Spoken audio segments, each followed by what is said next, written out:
예수 그리스도의 나심은 이러하니라. 그의 어머니 마리아가 요셉과 약혼하고 동거하기 전에 성령으로 잉태된 것이 나타났더니 그의 남편 요셉은 의로운 사람이라 그를 드러내지 아니하고 가만히 끊고자 하여 이 일을 생각할 때에 주의 사자가 현몽하여 이르되 다윗의 자손 요셉아, 내 아내 마리아 데려오기를 무서워하지 말라. 그에게 잉태된 자는 성령으로 된 것이라.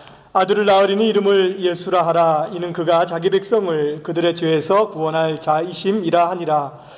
이 모든 일이 된 것은 주께서 선지자로 하신 말씀을 이루려 하심이니 이르시되 보라, 처녀가 잉태하여 아들을 낳을 것이요 그의 이름은 임마누엘이라 하리라 하셨으니 이를 번역한즉 하나님이 우리와 함께 계시다 함이라. 요셉이 잠에서 깨어 일어나 주의 사자의 분부대로 행하여 그의 아내를 데려왔으나 아들을 낳기까지 동침하지 아니하더니 나음의 이름을 예수라 하니라. 아멘. 제가 오늘 말씀 전하기 전에 좀 결심을 좀 했습니다.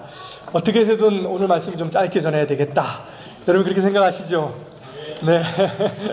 예, 오늘 공연이 아주 좋고 풍성한데 시간이 너무 많이 길어진 것 같아서 그 대신 여러분들 잘 들어야 돼요. 앞에 있는 우리 친구들도 잘 들어야 됩니다. 여러분 성탄절입니다.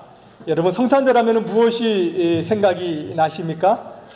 뭐 산타 할아버지, 루돌프 사슴코 이런 것들이, 예수님 이런 것들이 가장 많이 생각이 나죠. 근데 성탄절 하면은 알게 모르게 사람들은 뭘 생각하냐면은 선물을 생각을 합니다. 선물. 이거는 성경에도 그런 내용이 사실은 없어요, 맞죠? 그런데 언제부터인지 잘 모르겠습니다. 성탄절이 되면은 의뢰 선물을 주고 받는 것, 이것이 하나의 전통이 되는 것 같습니다. 그래서 우리 아이들 1년 동안 부모님께 조르다가 이제 성탄절에는 본인이 갖고 싶어하는 선물을 하나씩 이렇게 요청하고 또 받기를 원하죠. 우리 초등학생들에게 여기 선물이 있습니다. 여러분들에게, 우리 초등학생들 아이에게 무슨 선물을 원하냐고 물으면 무슨 선물을 가장 원할까요? 예? 야, 그래. 핸드폰이에요, 핸드폰. 자, 핸드폰. 끝나고 나서 이제 보기만 하세요. 핸드폰 언제부터인지 우리 아이들이 핸드폰을 가장 갖고 싶어 합니다. 조금 더 어려운 문제. 성년이 되는 우리 사람들한테는 어떤 선물이 좋을까요? 또 어떤 선물을 원할까요? 성년이 되는 사람들에게는 의외로 어떤 선물을 원하냐면은 이게 뭐죠? 예, 향수입니다. 향수. 예, 향수를 또 원한다고 해요. 가장 이제 여러분들에게 이제 쉬운 문제, 그런데 빨리 대답을 해야 되는 문제, 그 가장 먼저 손 들고 대답하는 친구에게 선물을 하나 줄 거예요. 여기 안에 진짜 선물이 있어요. 지금 먼저 들면 안 되고, 목사님이 질문하면은 그때 손을 들어야 돼. 그렇다면은 성탄절에 우리들에게 가장 큰 선물은 무엇일까요? 유아가 손을 먼저 들었어요. 유아야, 성탄절에 우리들에게 가장 큰 선물은 무엇일까? 대답해봐. 뭐라고? 네, 맞았습니다. 자, 유아 앞으로 나오세요. 앞으로 나오세요. 선물. 자, 선물. 진짜 선물 있어요. 자, 선물입니다. 네. 맞습니다, 여러분. 제가 아기 예수님을 준비를 하지 못했습니다. 작은 엽서로 여러분들한테 보여주는, 보나마나 이 안에는 아주 작은 예수님, 아기 예수님으로 오신 그 예수님이 그려져 있어요. 성탄절에 하나님께서 우리들에게 주시고자 하시는 가장 큰 선물은 바로 예수님, 아기 예수님입니다. 그런데 모든 선물에는 여러분 의미가 담겨져 있어요. 선물을 줄 때 주는 사람의 마음이 그 안에 담겨져 있습니다. 만약에 어떤 사람이 약을 선물로 줬어요. 그러면 어떤 의미가 있을까요? 손 안 들어도 돼. 이제 선물 없어. 대답하면 돼. 뭐라고? 그래. 건강하세요라고 하는 그런 의미가 담겨져 있죠. 맞죠? 돈을 주면 어떤 의미가 있을까요? 돈 주면은 네, 부자 되세요라고 하는 의미가 있어요. 네, 돈 부족하죠? 만약에 칼을 주면은 그 이제 마음이 착하신 것 같아요, 우리 집사님. 칼을 주면 전쟁을 하자, 이제 이런 뜻이 아마 포함이 되어 있을 겁니다. 하나님께서 우리들에게 아기 예수님을 이 땅에 보내주실 때에 하나님께서 주시고자 하시는 마음이 담겨져 있어요. 그 의미를 모르면은 사실 성탄절에 아기 예수를 받는 의미는 아마 퇴소되고 이렇게 축소가 될 것입니다. 오늘 말씀을 통해서 예수님을 주시는 하나님의 마음, 선물 가운데 담겨져 있는 그것이 어떤 마음인가 이제 알아보도록 하겠습니다. 첫 번째, 이 아기 예수님이 담겨진 그 의미가 어떤 것일까요? 그것은 바로 여러분 능력입니다. 능력. 뭐라고요? 예, 능력입니다. 아기 예수님의 선물에는 하나님의 능력이 담겨져 있어요. 오늘 마리아가 보면은 아기 예수님을 잉태했습니다. 이것을 어려운 말로 동정녀 탄생이라고 이렇게 이야기를 해요. 동정녀 탄생. 이것은 처녀가 아이를 가지게 된 것입니다. 사람들은 이야기해요. 어떻게 처녀가 아이를 가질 수 있습니까? 마리아가 요셉하고 결혼도 하기 전에 아기 예수님을 가졌거든요. 사람들은 어떻게 처녀 몸에서 아기를 가질 수 있느냐라고 이렇게 생각하고 묻습니다. 그리고 많은 사람들은 사실 동정녀 탄생을 믿지 않아요. 애석하게도 나는 하나님을 믿어요, 교회를 나는 다녀요 하는 사람들 중에서도 동정녀 탄생을 믿지 못하는 사람들이 많이 있습니다. 그런데 여러분, 아기 예수님이 처녀 마리아 뱃속에서 어떻게 잉태되셨어요? 성령으로 잉태되셨죠. 맞죠? 성령으로 잉태되었다라고 오늘 성경은 이야기를 합니다. 이 말은 다른 말로 바꾸면은 인간의 능력이 아니라 하나님의 능력으로 아기 예수님이 이 땅에 오셨다라고 하는 것을 의미를 가진다는 거예요. 만약 예수님께서 요셉과 마리아가 결혼한 다음에 태어나셨더라면은, 만약에 가지셨더라면은 그분도 아마 죄가 있는 가운데에 태어나셨을 것입니다. 아주 단순한 논리예요. 예수님께서 성령으로 잉태되어져야 되는 의미는 바로 죄 없는 예수님으로 이 땅에 나셔야 하기 때문입니다. 그래야 죄인을 구원할 수 있기 때문이에요. 사실 이것은 생물학적으로 이해를 구하는 문제가 아닙니다. 사람은 불가능하지만, 사람의 능력으로 할 수 없지만은 하나님의 능력으로는 가능하다. 하나님의 능력으로 이것을 할 수 있다라고 하는 것을 알려주시고 이것을 가르쳐 주시는 것입니다. 다른 말로 하면은 하나님의 능력은 굉장하구나. 하나님의 능력은 사람의 생각과 사람의 마음을 넘어서는구나. 하나님의 능력은 인간의 생각과 인간의 능력을 넘어서는구나. 그래서 우리들에게 뭐라고 이야기하냐면, 여러분들의 능력으로 살아가지 말고 하나님의 능력으로 살아가십시오라고 하는 의미가 담겨져 있는 것입니다. 인간의 능력 굉장히 커요. 작지 않습니다. 무시하지 못하죠. 그런데 하나님의 능력은 더 크다는 거예요. 그 능력으로 살아가라라고 하는 의미가 예수님을 보내신 하나님의 마음 가운데 담겨져 있는 것입니다. 사실 생각해보면요, 사람도 자기 자신의 이상의 능력을 믿고 싶어하고 또 그것을 추구하면서 살아가요. 우리가 살아가는 세상 가운데에 우리가 이해할 수 없는 능력을 가지고 또는 능력으로 살아가는 사람들이 있습니다. 어떤 뉴스에 보면은, 여러분, 천둥 번개를 맞았는데 살았다는 사람 들어보셨습니까? 들어봤어요. 천둥 번개를 맞았는데도 사람이 죽지 않고 살아간다는 거예요. 사실은 인간의 마음과 인간의 생각으로는 이해할 수 없습니다. 그러나 사람들은 그럴 수 있다라고 생각을 해요. 또 어떤 사람들은 분명하게 얼마 안 있으면 죽을 그런 병에, 큰 질병에 걸렸음에도 불구하고 정말로 깜짝같이, 또는 자기가 알지 못하는 사이에, 또는 자기가 노력해서 깨끗하게 낫는 그런 경우들이 있어요. 어떤 사람은 쑥으로, 쑥dum으로 가람을 낳았다라고 하는 것도 제가 책에서 읽어보았다는 거예요.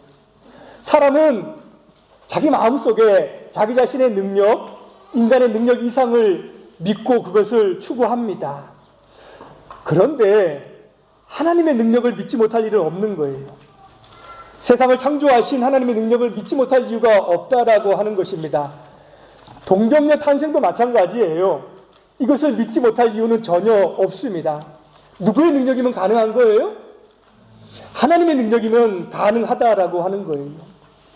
여기 있는 모든 분들도 여러분 자신의 능력으로 살아가시지 마시고 하나님의 능력을 의지해서 살아가라고 하는 거예요. 여러분 어깨에 힘 좀 빼보세요. 어깨에 힘. 내 힘과 내 어깨에 힘을 빼야지 사실은 하나님의 능력을 의지할 수 있어요. 내 목에 힘이 들어가고 내 어깨가 이렇게 조금 높아져서 내가 무엇인가 할 수 있다라고 하는, 다른 사람보다 내가 무엇인가를 좀 할 수 있다라고 하는 그런 상대적인 능력이 있으면 사실은 최상에 있는 최상급의 하나님의 능력을 의지하는 게 쉽지 않아요. 그것이 사실은 방해가 되고 장애가 될 때가 많이 있다라고 하는 겁니다. 여러분 세상에서 가장 똑똑하고 가장 지혜가 많은 아이가 어떤 아이일까요? 공부 잘하는 아이? 예, 공부 잘하는 아이도 똑똑한 아이죠. 그러나 그것을 능가하는 아이가 있습니다. 어떤 아이일까요? 예수님을 의지해서 살아가는 아이. 예수님께 기도해서 지혜를 구하는 아이입니다.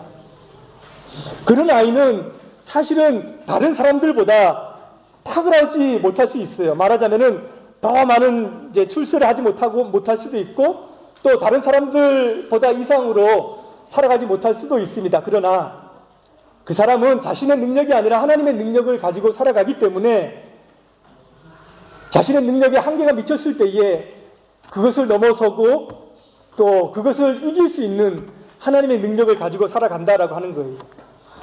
이것이 동정녀를 주신 주의 마음 가운데, 하나님의 마음 가운데 있는 것입니다. 이것이 첫 번째 의미예요. 두 번째 의미는 뭐가 있을까요? 따라해 보세요. 사랑입니다.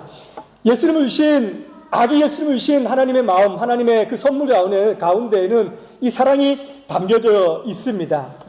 여러분, 예수라고 하는 의미가 어떤 의미가 있어요? 여호와는 구원이시다. 이게 예수라고 하는 의미 가운데에 포함된 뜻입니다. 세 글자로 얘기하면은 구원자라고 하는 의미가 그 가운데 포함되어져 있어요. 히브리어로 이야기하면은 여호수아, 예수님 당시에 있었던 그 말로 하면은 예수, 이렇게 되는 것입니다. 하나님께서 예수님을 이 땅에 보내실 때에는 자기 백성을 잊지 아니하시고 그 백성들을 사랑해서 그 백성들을 죄 가운데에서 건져주시기 위해서 예수님을 보내셨다라고 하는 거예요. 자기 백성을 죄 가운데에서 건져주시기 위해서 예수님을 이 땅에 보내셨습니다. 여러분, 구원해 준다라고 하는 것은 웅덩이에 빠진 사람에게 휙 밧줄을 던져가지고 자, 밧줄을 어떻게 하죠? 밧줄을 잡고 위로 올라와, 이런 의미가 아니에요. 구덩이에 있는 사람한테 긴 사다리를 던져주고 자, 이 사다리 타고 올라와, 이것을 해주기 위해서 이 땅에 오시고 또 그것을 구원이라고 이야기하지 않습니다. 죄에서 건져주었다라고 하는 이 말씀은 이런 방법으로는 사실은 통하지 않아요. 건질 수 없습니다. 단 한 가지 방법밖에 없습니다. 그것이 무엇입니까? 자기의 생명을 주고 대신해서 그 사람을 구원해내는 방법, 죄에서 구원해내는 방법은 이 단 한 가지 방법밖에 없다라고 하는 거예요. 하나님께서는 아기 예수님 이 땅에 보내주신 것은 이 아이를 우리 모든 사람들을 위해서, 우리 모든 사람들의 죄를 위해서 십자가 위에서 하나님의 심판을 받게 하시고 대신 우리 모든 사람들을 건지겠다라고 하는 그 의미가 그 가운데 포함되어져 있는 것입니다. 여러분, 누가 그 일을 할 수 있겠습니까? 여기 부모님들 가운데에 다른 아이를 위해서 또는 다른 사람을 위해서 자기 아이를 기꺼이 개안으로 줄 수 있는 사람이 있습니까? 그래, 난 저 사람을 구하기 위해서, 저 아이를 구하기 위해서 내 아이를 줘야겠다. 사실은 그럴싸 있는 사람, 그런 마음을 가질 수 있는 사람은 없다라고 하는 거예요. 그런데 하나님께서 아기 예수님을 이렇게 보내주신 이유는 단 한 가지 이유입니다. 뭐라고요? 사랑입니다. 사랑이에요. 오늘 끝나고 목사님이 선물 하나 줄게. 너무 예배를 잘 참석하고 있어요. 여러분들이 잘 알고 있는 요한복음 3장 16절에 뭐라고 이야기합니까? 하나님이 세상을 이처럼 사랑하사 독생자를 주셨으니 이는 저를 믿는 자마다 멸망치 않고 영생을 얻게 하려 하심이니라. 예수님을 십자가에 주시고 이 땅에 주신 이유는 단 한 가지라고 이야기해요. 사랑이라고 이렇게 이야기를 한다라고 하는 겁니다. 우리가 아직 죄인 되었을 때에 그리스도께서 우리를 위하여 죽으심으로 우리에 대한 자기의 사랑을 확증하셨느니라. 사랑받을 만한 가치가 있는 사람, 자기 말을 잘 듣고 순종하고 귀한 사람을 위해서 자기 아들을 주신 것이 아니라 그럴 가치가 없는 사람, 죄인들을 위해서 주셨다라고 이렇게 이야기를 해요. 모든 사람들은 다 잊어도 하나님만큼은 잊지 아니하시고 찾아오시는 것입니다. 시간이 좀 걸리겠지만 한 가지 예를 제가 들게요. 한국 전쟁 때에 많은 사람들이 많이 피난을 갔어요. 북한에서 군인들이 막 내려오기 때문에 사람들이 막 피난을 갔어요. 겨울철이었습니다. 집차를 타고 한 흑인 장교가, 미군 장교가 집차를 타고 막 자기도 피난 가려고 작전 중에 내려가는데 어디서 아유 우는 소리가 들리는 거예요. 무슨 소리가 자꾸 들리지? 그래서 계속 가지 못하고 차를 세웠어요. 다리가 있는 그 정도에서 차를 세워가지고 주변을 이렇게 봤습니다. 그랬더니 저기에서 한 아이가 이렇게 엄마 옷에 쌓여서 울고 있는 거예요. 근데 그 옆에 엄마는 자기 옷을 다 아이에게 벗겨준 채로 죽어 있고 이 아이는 자기 엄마의 옷을 이렇게 입은 채로 누워 있는 거예요. 그리고 우는 거예요. 이 흑인 장교가 너무 안타까워서 이 엄마는 그곳에 묻어드리고 이 아이를 데리고 갔습니다. 그리고 한국 전쟁이 끝나고 이 아이를 자기의 양녀로 삼아가지고 다시 미국으로 갔어요. 그래서 이 아이가 이제는 20살 정도 되었을 때에 컸었을 때에 이 흑인 장교가 이 엄마에 대한 이야기를 해 주었습니다. 사실은 이렇게 해서 엄마가 그렇게 되었고 내가 데리고 와서 살았단다 라고 이렇게 이야기를 했다는 거예요. 이 아이는 엄마 이야기를 듣자 한국에 한번 오고 싶었고 엄마를 찾고 싶었어요. 그래서 이제 겨울철날 막 비바람이 이제 눈이 막 오고 하는 추운 겨울날 자기 엄마 무덤을 찾아갔습니다. 그리고서는 어떻게 했을까요? 그랬겠죠, 맞죠? 자기의 옷을 벗어가지고 엄마 무덤에 덮어주고 엄마 얼마나 추웠어요, 얼마나 추웠어 이렇게 이야기를 했다는 거예요. 모든 사람은 다 잊을 수 있지만은 엄마의 마음은 그 아이를 잊지 못하고 엄마를 위해서 희생하는 것이죠. 여러분, 이사야 49장 15절에 이런 말씀이 있어요. 여인이 어찌 그 젖먹는 자식을 잊겠으며 자기 태어서 낳은 아들을 긍휼히 여기지 않겠느냐. 그들은 혹 잊을지라도 나는 너를 잊지 아니할 것이라. 여인이 어찌 그 젖먹는 자식을 잊겠냐라고 이야기합니다. 자기 태에서 난 그 아들을 긍휼히 여기지 않겠냐라고 이야기해요. 그들은 혹시 잊을지라도 나는 너를 잊지 않겠다라고 하는 것이 하나님의 마음입니다. 자신은 죽어도 이 아이만큼은 살리겠다라고 하는 것이 모든 부모의 마음인 것처럼 하나님 아버지의 마음이 바로 그런 마음이에요. 예수님이 이 땅에 오셨을 때에 그 마음으로 우리 모두를 위해서 그 사랑 때문에 사랑의 의미를 담아서 아기 예수님 우리에게 보내주셨다라고 하는 것입니다. 이게 두 번째 마음이고요. 세 번째 의미가 무엇이 있을까요? 세 번째는 바로 동행입니다. 동행. 뭐라고요? 네, 동행입니다. 아기 예수님을 이 땅에 주신 하나님의 마음 가운데는 함께 하겠다라고 하는 마음이 있어요. 아기 예수님의 탄생은 구약 선지자의 예언을 이루기 위해서, 성취하기 위해서 이 땅에 오셨다라고 말씀합니다. 보라, 처녀가 잉태하여 아들을 낳을 것이요 이름을 임마누엘이라 하리라. 이를 번역한즉 하나님이 우리와 함께 계시다. 이사야 7장 14절의 말씀을 예수님께서 태어나셨을 때에 천사가 이야기를 해주고 이 예언의 성취가 바로 예수님이다라고 알려주셨습니다. 예수님의 또 다른 이름은 임마누엘이에요. 임마누엘. 이것이 아니고요. 마누엘 이렇게 됩니다. 임은 함께, 만우는 우리와, 엘은 하나님, 하나님 우리와 함께라고 하는 그런 의미가 있다라고 하는 거예요. 이 약속은 언제 주었냐면은 아하스라고 하는 왕 때에 주어졌습니다. 이 아하스는 하나님께 잘 순종하고 말씀도 잘 듣고 했던 사실 그런 왕이 아니었어요. 하나님 말씀에 불순종하고 하나님을 의지하지 않았던 그런 왕입니다. 하나님을 잘 의지하고 잘 순종했으면은 그래, 내가 너를 위해서 내가 함께 있겠다라고 하는 그런 표징을 보여주겠다라고 하는 것은 이해가 가지만, 불순종하고 말 듣지 않고 하나님을 의지하지 않는 그 아하스 왕에게 하나님께서 이사야 선지자를 통해서 내가 너와 함께 하겠다라고 하는 약속을 주셨다라고 한다는 거예요. 여러분, 아이들이 왜 자꾸 엄마 아빠의 품속에 오는지 아십니까? 우리 아이들에게 가장 힘든 것이 무엇인지 아세요?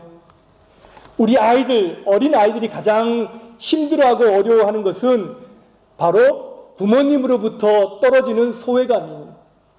엄마로부터 떨어지는, 아빠로부터 떨어지는 분리감이에요. 자꾸 엄마 품속에 들어가고 또 그 사랑을 만족하려고 하는 이유는 엄마가 나를 사랑해준다, 아빠가 나를 사랑해준다라고 하는 그런 안정감, 소외받지 않고 있다라고 하는, 사랑받고 있다라고 하는 그 마음을 느끼기를 원해요. 그런데요, 이스라엘 백성들, 유다 백성들, 지금 예수님께서 이 땅에 오시기로 했던 그 시대에는 430년 동안 하나님께서 우리와 함께 하시지 않는다라고 하는 그런 마음을 느꼈습니다. 이스라엘 백성들이 하나님으로부터 소외감을 느끼고 분리감을 느꼈었어요. 그때 하나님께서는 아기 예수님을 보내주시면서 이제 내가 너희와 함께 있겠다라고 말씀을 하는 거예요. 이제는 내가 너희와 떠나지 않고 영원토록 함께 있겠다라고 하는 그런 말씀으로 우리 아기 예수님을 이 땅에 보내주신 것입니다. 그런데 그럼에도 불구하고 여러분들 때때로 하나님과 분리감이 될 때가 있죠. 하나님으로부터 소외감이 있을 때가 있죠. 하나님이 나를 멀리 하시는가? 분명히 임마누엘로 함께 해주신다고 약속해 주셨는데, 그러면 분명히 나를 도와주실 때는 이때고 나와 함께 해주실 때는 이때인데 왜 나와 함께 하시지 않지? 그런 마음이 들 때가 있을 것입니다. 그거는 하나님이 함께 하시지 않는 것이 아니라 하나님께서 적절한 때를 기다리고 계시고 가장 좋은 때를 준비하시기 때문이에요. 오늘 요셉 보세요. 요셉은 마리아가 잉태한 것을 두고 사실은 어떻게 했습니까? 그 마리아와 헤어지려고, 이 마리아를 이혼하려고 했었어요. 그때 정원은 지금 약혼하고는 다릅니다. 법적인 구속력이 있었던 거예요. 아내와 남편의 관계가 벌써 형성이 되었을 때입니다. 근데 마리아가 잉태했다고 하니까는 사실은 요셉은 믿지 못하는 거예요.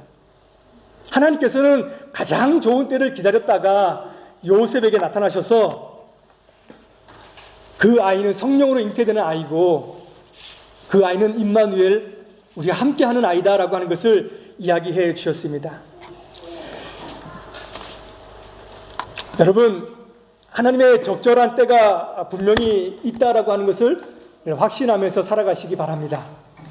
내 때가 아니라, 내가 원하는 시기가 아니라 하나님께서 원하시고 준비하시는 때가 있다라고 하는 것을 꼭 기억해야 됩니다. 어려운 문제가 닥치고 또 가정에 또 시련이 있고 때로는 우리 자녀들에게도 문제가 있을 수도 있고요. 때로는 모든 일이 잘 해결되지 않을 때가 있다 하더라도 그것 때는 하나님이 우리를 버리시거나 우리와 함께하지 않는 때가 아니라 어느 때라고요? 하나님께서 가장 좋은 때를 준비하고 예비하고 계시는 때다. 이스라엘 백성들은 다 하나님이 우리를 버렸나라고 생각했을 그때에 바로 아기 예수님을 우리들에게, 이스라엘 백성들에게 보내주셔서 내가 너희를 떠나지 않고 이때가 가장 좋은 때다라고 하는 것을 말씀을 해 주셨습니다.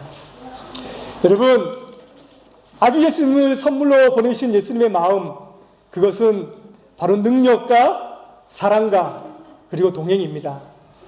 올해 이 하나님의 의미가 담겨져 있는 선물을 받으시고 주 앞에서 그러한 축복을 누리시는 저와 여러분 되시기를 주님의 이름으로 축원드립니다.